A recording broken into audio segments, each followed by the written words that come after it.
Shalom dan salam damai kepada semua pendengar renungan santapan firman Tuhan, walau di mana berada. Bertemu kembali kita melalui renungan santapan firman Tuhan ini, 4 Desember 2024, bersamaan hari Rabu. Renungan Injil hari ini diambil dari Injil Matius, bab 15, ayat 29 hingga 37. Marilah kita hening seketika, mempersiapkan diri untuk mendengar firman Tuhan dan renungannya.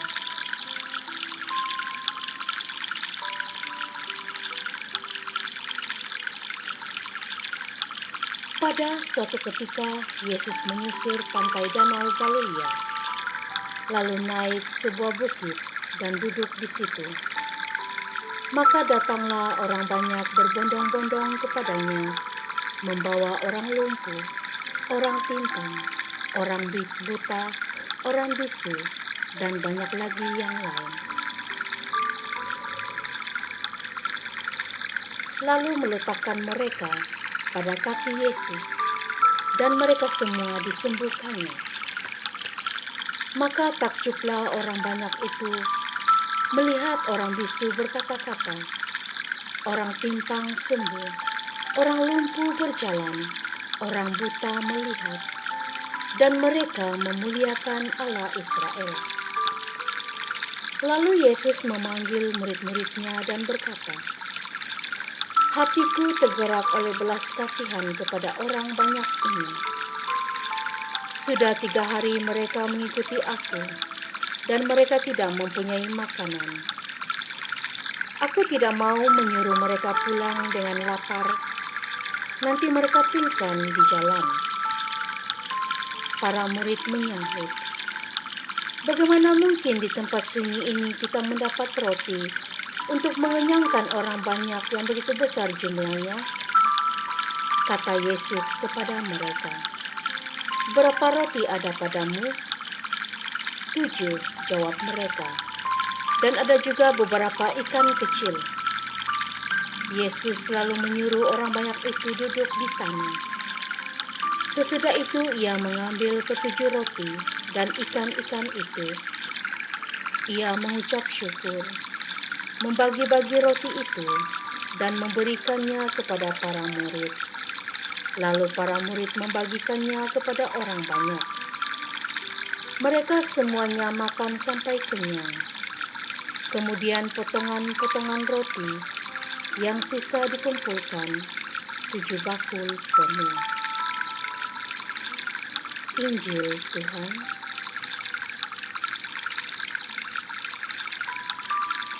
Shalom sekali lagi kepada saudara-saudari yang dikasihi Tuhan.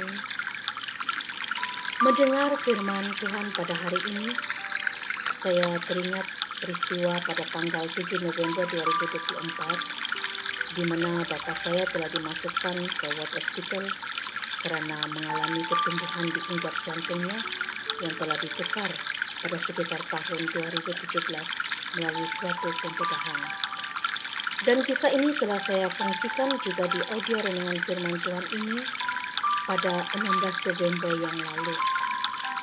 Sudah hampir 3 minggu bapak saya berada di ward, dan banyak perkara yang telah dialaminya dan dialami oleh kami semua keluarga selama masa demikian, di mana perkara demikian sungguh-sungguh menampakkan betapa Allah sungguh berbelas kasih kepada bapa saya, dan karya belas kasihan ini sungguh meneguhkan bahwa Allah tidak pernah meninggalkan umatnya berjalan sendirian.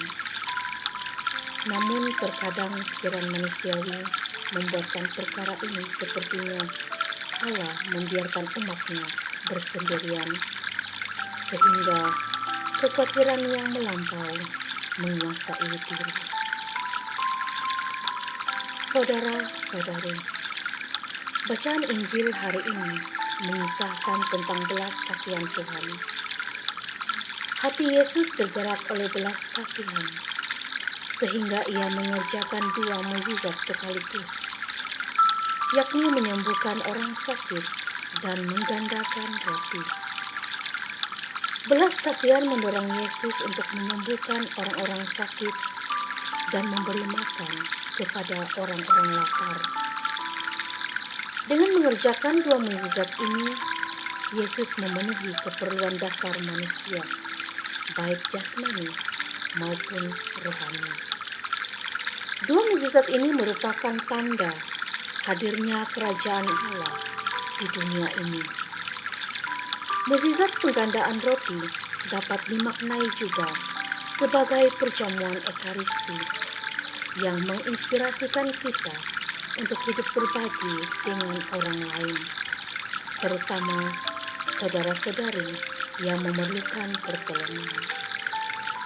Ingatlah kisah akan janda di Sarfat yang semakin berbagi, semakin berlimpah berkat Allah. Melayani orang sakit serta membantu orang lapar dan miskin merupakan pekerjaan yang tidak pernah selesai. Sebab selalu ada orang sakit dan lapar di dunia ini, bahkan semakin banyak jumlahnya. Kita selalu berjumpa dengan sesama kita yang sakit dan lapar sepanjang ziarah hidup kita. Karena itu, sebagai murid-murid Tuhan, kita diajak untuk memberi perhatian dan peduli kepada sesama, terutama yang sakit, lapar, dan miskin sesuai dan seturut kehendaknya. Marilah kita melayani mereka dengan penuh cinta dan belas kasihan. Namun harus juga memperhatikan kemampuan pribadi masing-masing agar tidak memudaratkan diri sendiri. Jangan merenggut-renggut ketika kita yang terpilih untuk mengerjakan karya demikian. Tuhan memberkati.